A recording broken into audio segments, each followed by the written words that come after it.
Hello guys, welcome back to a new video. আজকে ভিডিওটা যেমন তেমন আজকে ভিডিওটা হচ্ছে একটা লুনো ম্যাচ খেলছি।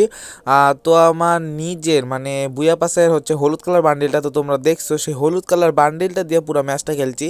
আর কোন হলুদ কালার বান্ডিলটা তোমাদেরকে দেখাই দিতেছি, দাঁড়াও। এই যে এই হলুদ কালার বান্ডিলটা দিয়ে পুরো ম্যাচটা খেলছি। তোমরা এনজয় করো ম্যাচটাকে, বেশি কথা বলবো না। কারণ আমার আজকে মনটা খারাপ, কারণ হচ্ছে আমি 1 vs 2 খেলার জন্য ফুল ম্যাপে স্টার্ট দিয়েছিলাম র্যাঙ্ক ম্যাচ। তো আমি খেলতে খেলতে আমাকে বাই করে দিয়েছি। আমি ভালো খেলছিলাম ওই জায়গাটা, কিন্তু বাই করে দিয়েছি, এই জন্য মন মানসিকতা ভালো না। আর তোমরা দেখো ম্যাচটা কেমন লাগে, তোমরা এনজয় করো। আর বেশি কথা বলবো না, তো ভিডিওটা শুরু করা যাক।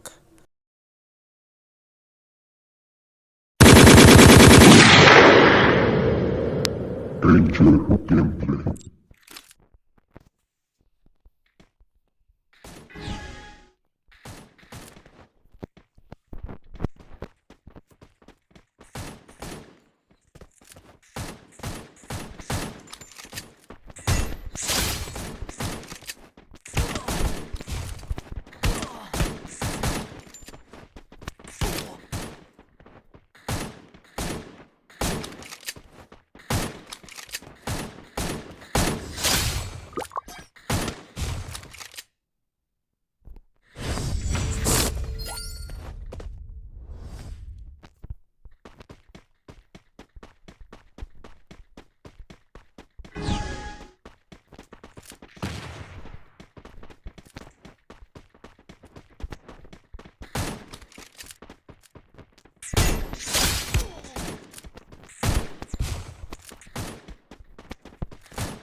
তো আজকের ভিডিওটা এই পর্যন্ত। আর ভিডিওটা যদি ভালো লাগে তাহলে like, comment, share and subscribe করে আমার পাশে থাকবা। দেখা হবে পরবর্তী ভিডিওতে। Bye bye.